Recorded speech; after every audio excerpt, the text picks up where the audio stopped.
in the horror movies when inevitably the lady, you hear this noise, this horrible noise, and inevitably she goes to one place she shouldn't go, down to the basement, where something eats her. So in other words, here you are with a pretty frightening thing going on, a ship hovering, 20 feet above the ground or something, and you get out of the truck and go under it? It's kind of a crazy impulse. When you think back on it now, can you remember what you were thinking when you did that? Well, I was kind of given to impulsive behavior back in those days.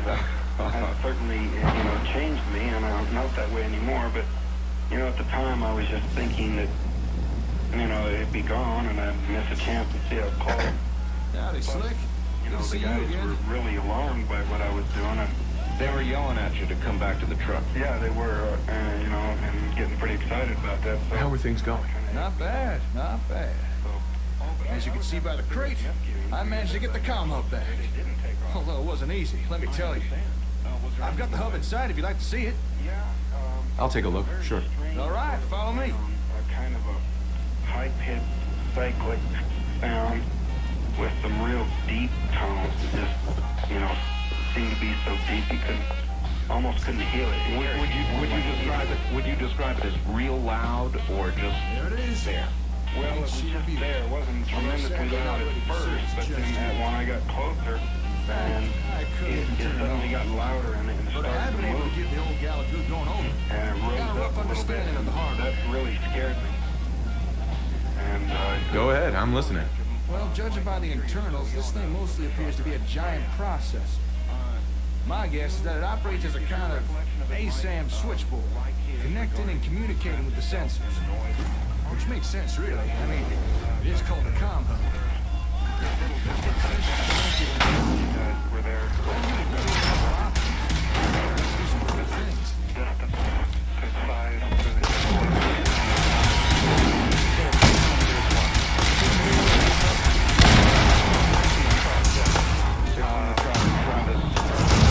out there under the craft. So there's Travis under the craft. How much time went by, Travis, before your memory either ends or that bolt of light hit you? It was just seconds, because as soon as it started to move, I jumped to cover and resolved. I made up my mind to get out of there and get back to the truck like they were saying. And as soon as I raised up to go, wham! That's when I went out. Just at the very moment common sense overtook you.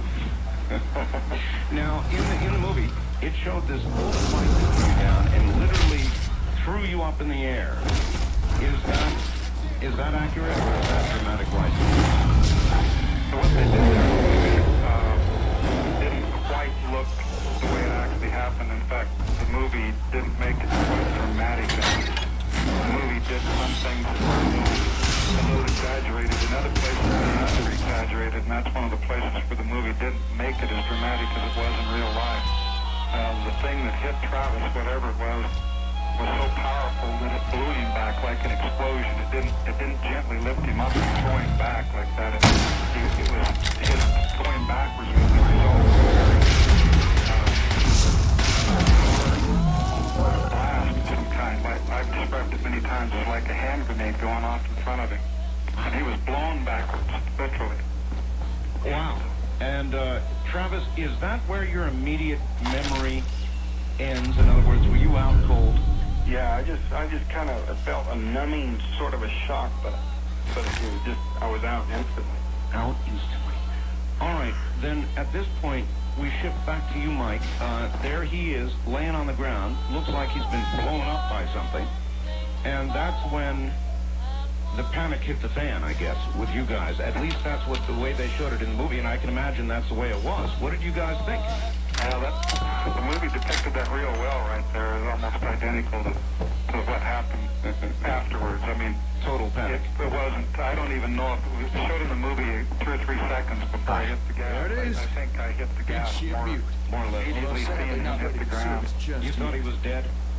Well, he looked dead flying through the air. He sure looked dead when he hit the ground on his back. He didn't even flinch, didn't make a motion when he hit the ground.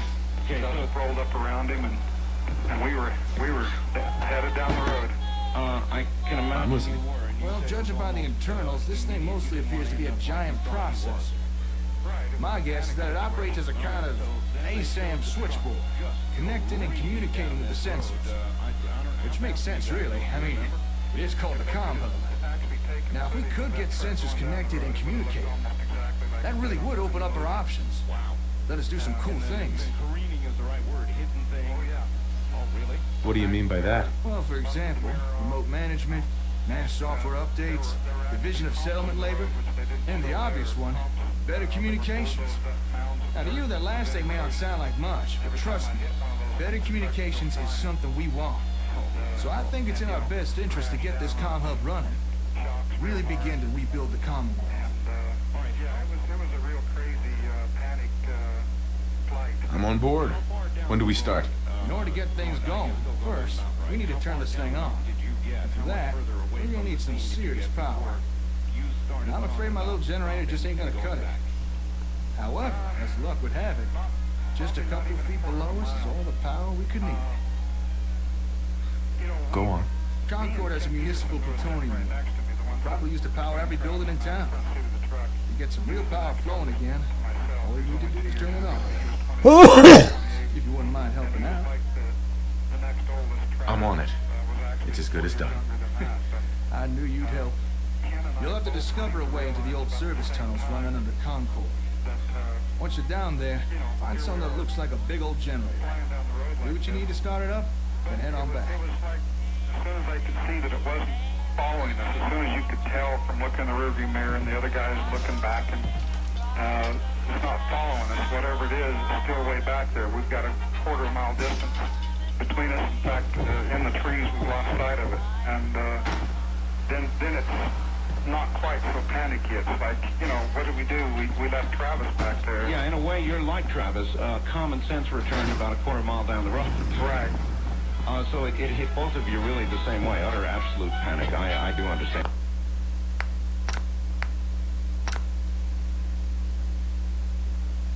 And so then you finally stopped the truck, is that right? Yeah. Did stop the truck a quarter mile down the road. Just hit the brakes and stopped. All right, both of you, hold on 1 second. We'll be right back to you. My guests are Mike Rogers and Travis Walton.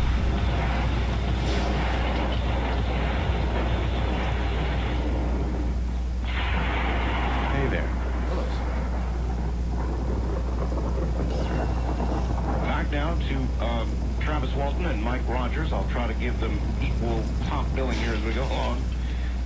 Back with you again. So, Mike, the truck stops, and you say... Well, Ken and I looked at each other, and nobody said anything for a moment. And I said, finally, we're going to have to go back. And somebody in the back, Alan, I think, yelled out, "What?" We left Travis back there, and he certainly looked hurt. We need to go back. Of course, to get there, the speed I was traveling at. And this is not something that took well. We started arguing about this. After a couple of minutes, we got out of the truck, all of us. Judging by my navigational We stood out there on the other side of the truck, side of the truck away from this thing, because I'd made a left-hand turn, and now this thing was looking back to the north and across through the forest there, and I really couldn't see any light or anything at all. We put enough distance between us and the forest was thick enough through the quarter mile of foliage there that we couldn't see a thing. Yeah, dark again. Right. And we're standing there in the dark. It was even a moonless light. There was a sliver of a moon just about to go down on the horizon. And it was really getting quite dark there. And so after a little bit of a hectic discussion, a wild and crazy attempt to explain what had happened to each other, there was no sense going on there at all, really. The only thing was that Travis is still back there. We don't know what's happening to him. We need to go back. It wasn't very brave of him to leave. We need to go back. And finally, we just made a decision.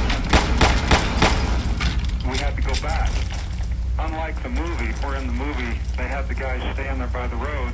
That's one difference.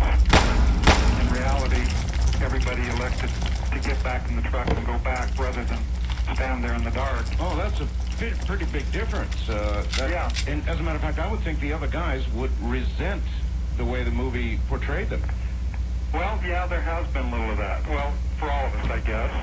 There's been the good and the bad as far as the way we looked at the movie, but this was one particular difference that made a lot of difference to me because it made it look like I was the only one that went back at all and had any, look-see, when in reality everybody went back. And one thing that made it easier for us, I think, was kind of the reason why we just went ahead and went back, is because as I was rounding the truck to get back in my door on the other side of the truck, and the other guys are getting in, we looked back over in the direction that this thing had been, and a light. This thing never really got above the treetops. It just, you could see the light finally, and it lifted up and streaked away to the northeast. Oh, just a streak. Well, now, see, they missed that one in the movie, too, really. Uh-huh. So you're saying the craft, and you were how far from it? Still a quarter of a mile away. Quarter of a mile away, and you saw it lift up and streak away at this point. Right. It was so fast, and you couldn't see it clearly because you're looking through the trees. Remember, these trees right next to us are reaching to the sky, and there wasn't any way that you can see anything clearly, but you can see through the foliage. You can see this light a quarter of a mile away raise up and streak away. Wow. And all right, so at this point then, everybody piles back into the truck, and you go back up the quarter mile to the site where you last saw Travis. Well, there was a little more discussion that went on there, but it takes a long time to explain these sort of things. But yes, we did go back, and it'd been maybe 15 minutes at the most before we actually went back to the site. All right, gentlemen, here's where you get to take a look. I'll be right back with you, all right? All right, both of you stay right there. Good time for what?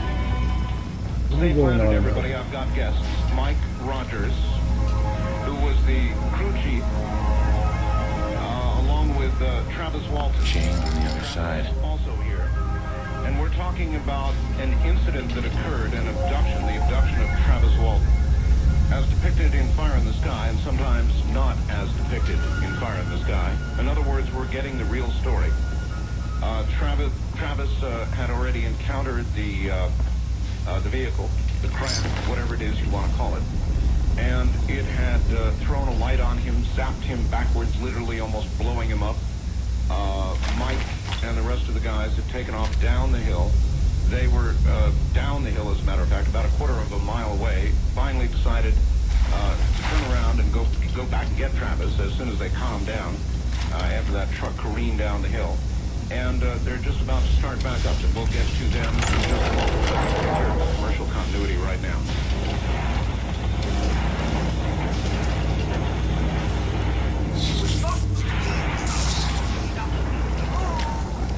Back now with Mike Rogers and welcome back, both of you.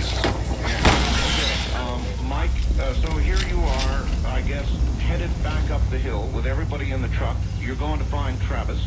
And I take it you go up a little slower than you came down. A lot slower. Yeah, we headed back up there and very, very slowly, very cautiously.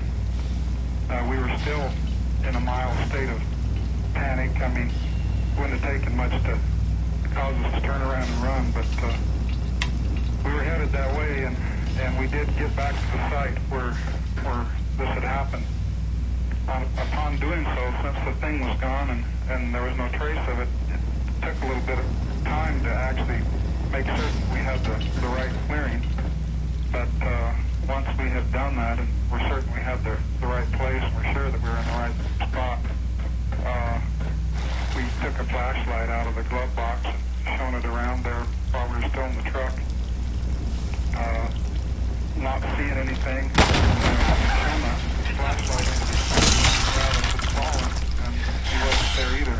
No depression in the ground like in the cartoons, you know, with Travis Walton depression in the ground. Well, like that. This was 90 to 100 feet away where he fell, 90 to 100 feet from the road. Right. And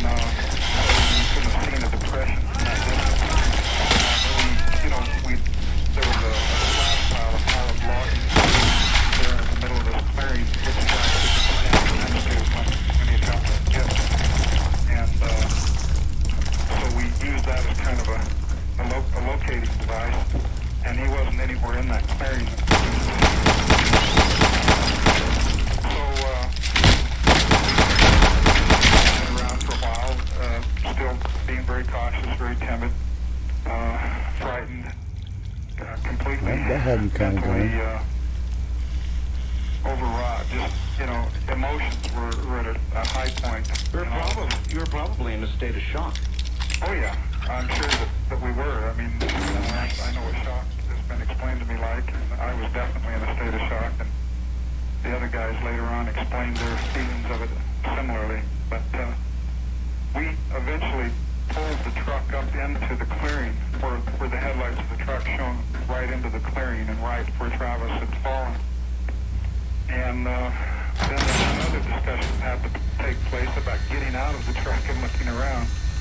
And again, it was a unanimous decision that everybody do it together rather than me or Ken getting out. Everybody decided to go with us rather than stay in the truck alone.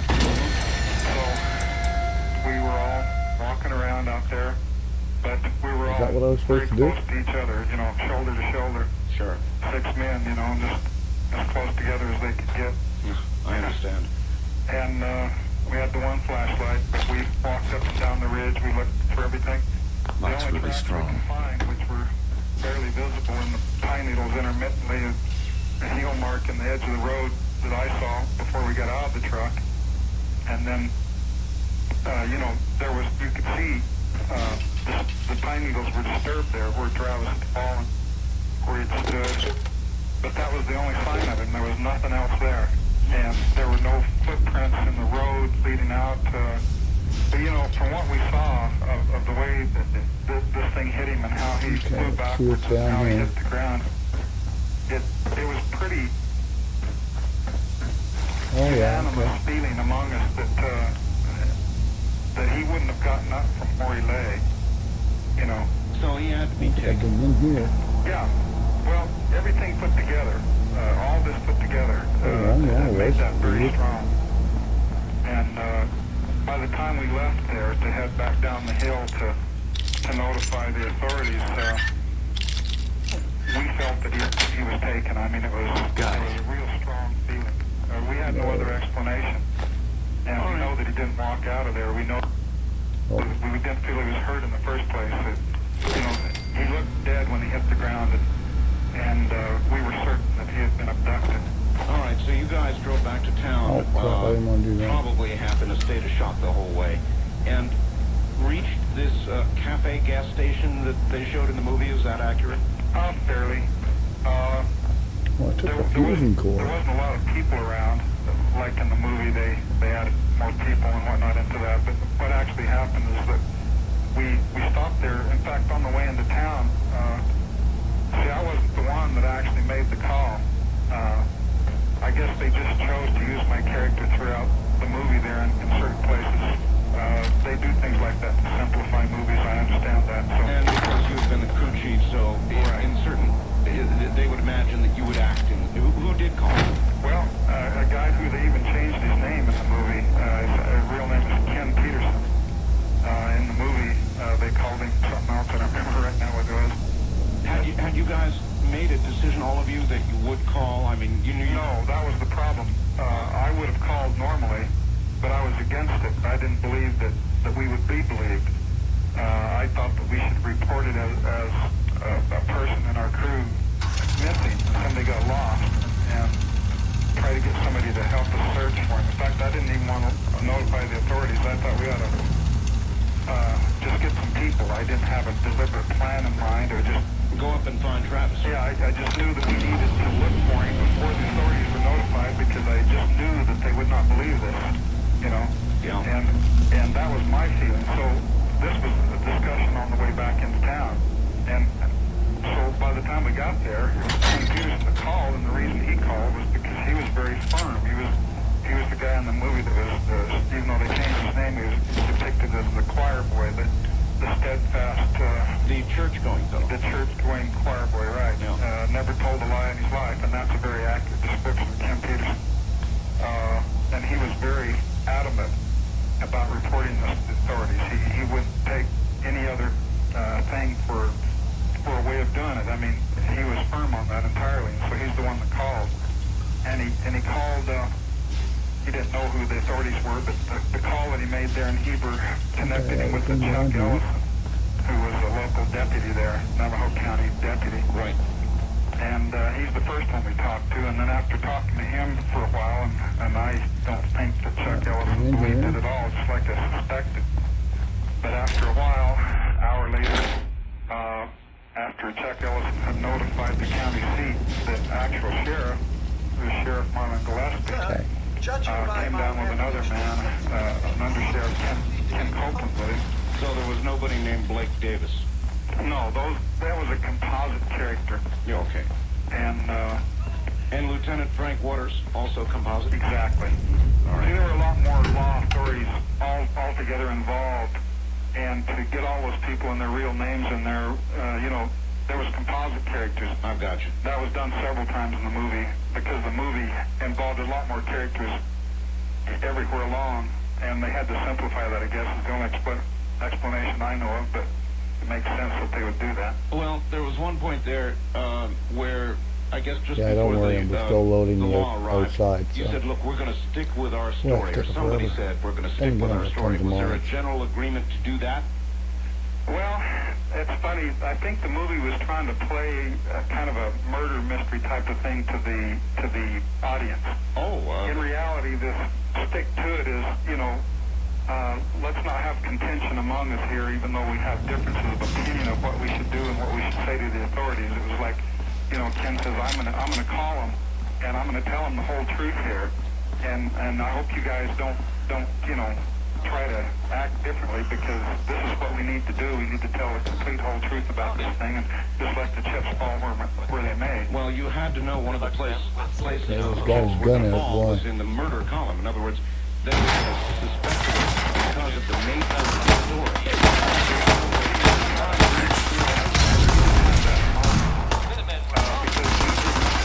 Exactly. We had our own feelings about it. We certainly didn't know what was going on, or, especially for as long as he was.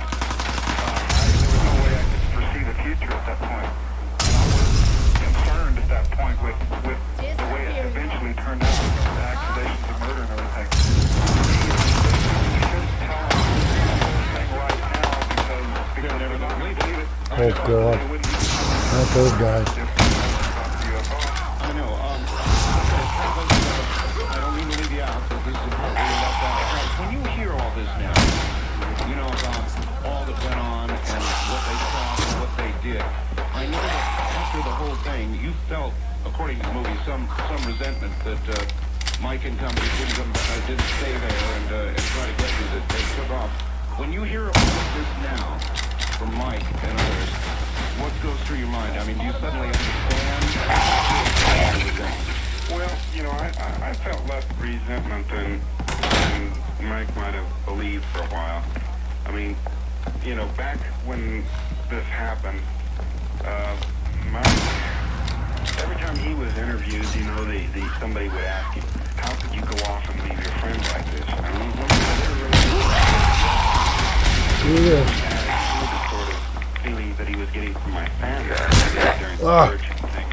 Sure. It was kind of a blame situation that came about, and he kind of misread me as to well, I don't really, I've always said, excuse me, that they did what they had to do. That, in a similar situation, I can't see that it would have made any sense. Killing off everything. Done any different than they did. Jumping out to the end of the movie Oh, for the story. Was it a year and a Oh, half my that you God, guys they are really in didn't see or talk to each other? Was that accurate? Yeah, there were some other things involved there too. That was part of it. Did you really get together, the two of you, at the end as they showed, go back out to the area? Oh, shit. We've been out there. I can't believe this. I'm actually stuck between you guys. This is not cool. There was 5 days of pure hell. I mean, Travis was gone for 5 days. What happened? You talked to the police the first time, I guess. They arrived, and you started telling them this story. Yeah, it was a very harrowing 5 days. Believe me, it was the worst 5 days of my life.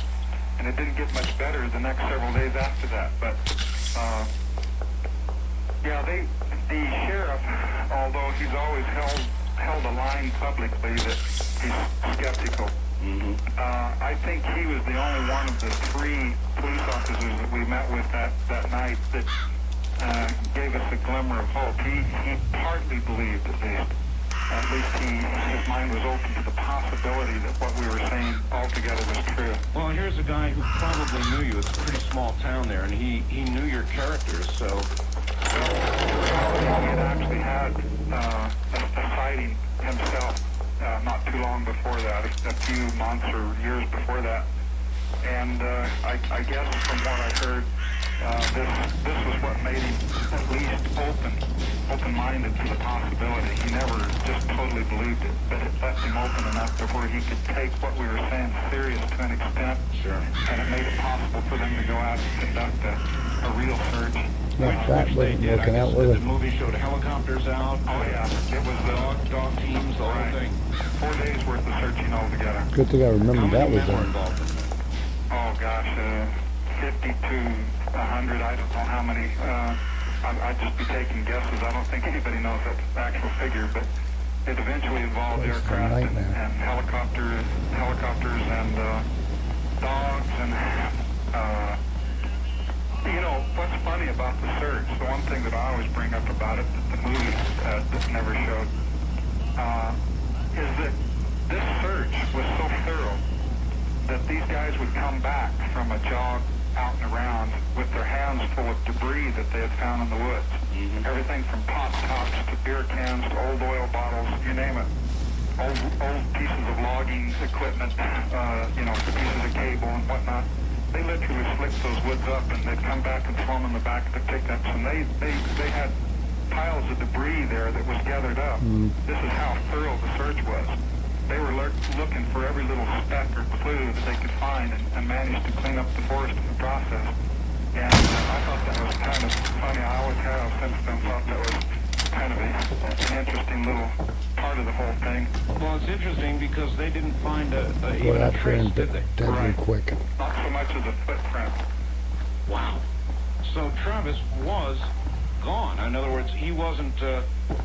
You should have all the power you need now. Yeah, I noticed. Unconscious Power came somewhere back in and the area. brought They'd half the have found him. bulbs in here. That's right. He would have been found. That's really the truth of it. But the important thing is, Well, all right. we now So have they didn't power. find him. Were you up there during the entire time of the search? Not every. So the next step, Next step is, we try turning on the combo. At this point, All right then, let's try powering this thing up. Now let's see. Or the wild one that they called him, I think Alan Dallas, had dispatched Travis. Well, there were people who thought that almost immediately. In fact, in the movie they have Travis's brother called Dan. Right. This is another composite character. In reality, there were 2 brothers.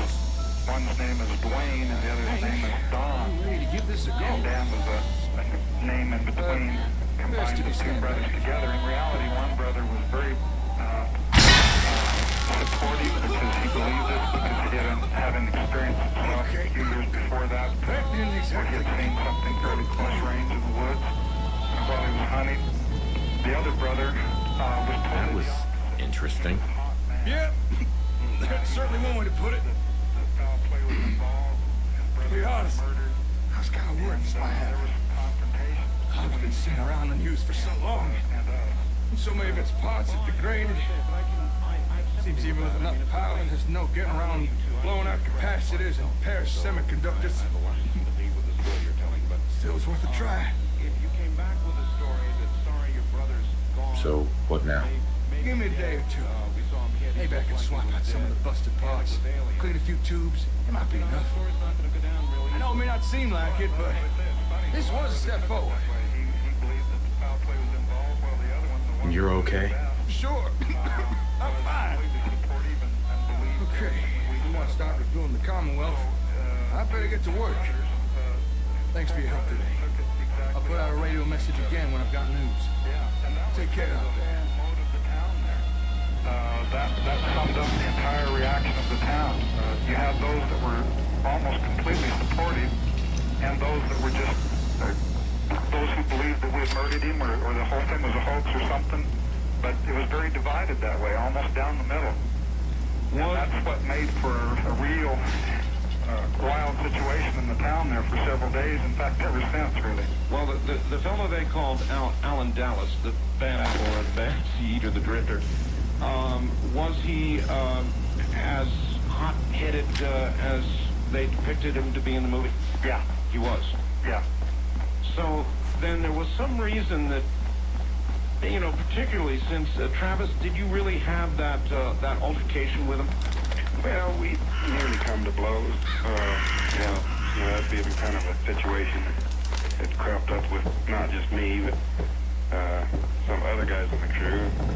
Mike actually got in a fist fight with him, and you know. So then, if you're a cop, if you're a lieutenant or the sheriff or whoever, and you're getting told this story, you're going to figure this Alan Dallas character might have done in Travis. Right. You know, of course. Hey, sweetie. Hey there, can you help me? Yeah, I'm sure he did. Well, then that's exactly the way they showed it. What are you doing out here? I'm looking for help, silly. There's a bunch of rangers around the corner, so I'm staying here. But so you didn't really walk in on a town meeting the way they. That was again, that's. What seems to be the problem? It's my friend Murphy.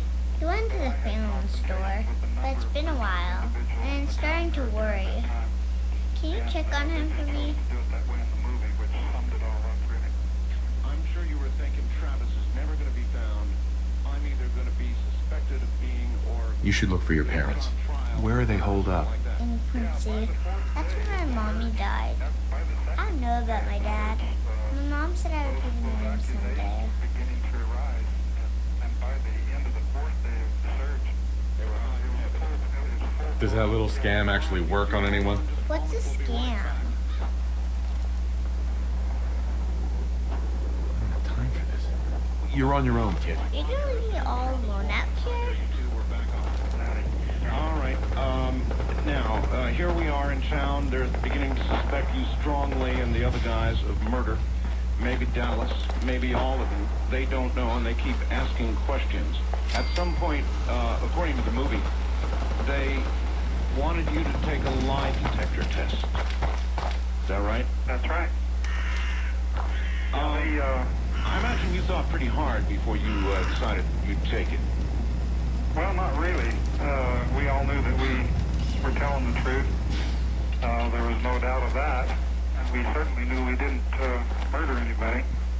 And they wanted us to go down to the county seat, which we did the following day. And they had it all set up for us. Had a lie detector man up from Phoenix, DPS, State Police Polygraph Operator. His name was Cy Gilson. And he looked like a mean guy. Yeah, and you know, in the movie, they made him look like Mr. Friendly, and everyone said he's the best, you'll be happy with this, and all the rest of it. Today he sort of looks like Mr. Friendly, 20 years later. But back at the time, he looked pretty stern, and he acted real stern. And he was very intimidating.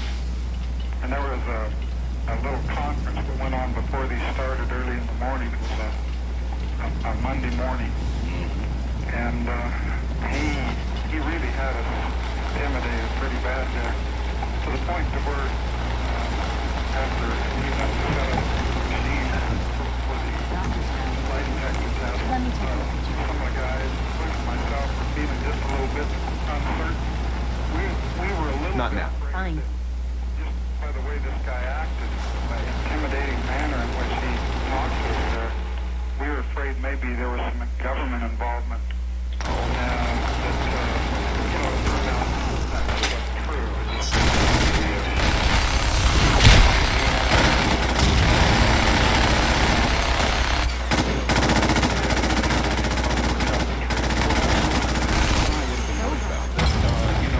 I would feel intimidated, probably like Kato Kalin in front of Marcia Clark or something, and my pulse would start racing and the machine would say I'm lying. Yeah. Is that about right? Well, no, we weren't worried. We knew we were telling the truth. I had no idea how polygraph machines work, We just were basing our feelings entirely on his attitude. He was and very experienced, obviously, and it was just the way we felt because of the way he was acting. It made us feel very intimidated, and we felt like he was being too skeptical.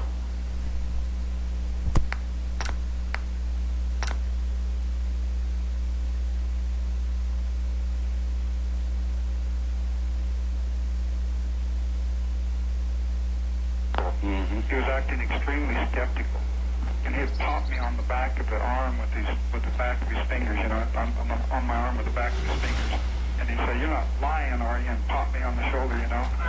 Boy, you know, I'd be thinking he's trying to get the grab to spike.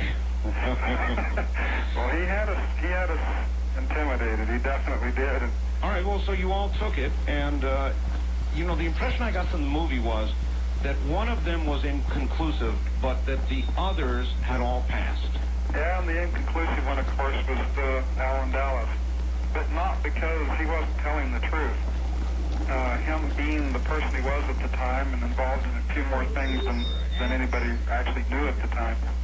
You know, He might have been afraid they were going to ask him something he didn't want to answer. right. He was really on the spot, and he was concerned about being in that position, and I guess that something happened.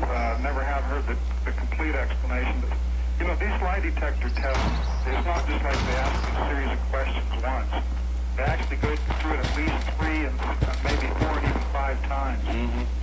Each test actually involves several series of questioning. Each series of questioning is pretty much identical, but the whole thing altogether per person took 2 hours or more. Oh, boy. So, you know, you really get grilled, and so you don't just go through the thing one time. What happened is Alan had gone through like 2 run-throughs of this thing, and somewhere along the line, and more or less in the middle of the testing series, something happened between him and the examiner where Alan got mad, thought that indeed this guy was bought off by the government for some reason, and that in combination, that feeling because of something that the examiner had said to him. And so he gets up and he pulls himself loose from the machine and he stomps out of the room and came back. And I think he was like the second one tested though.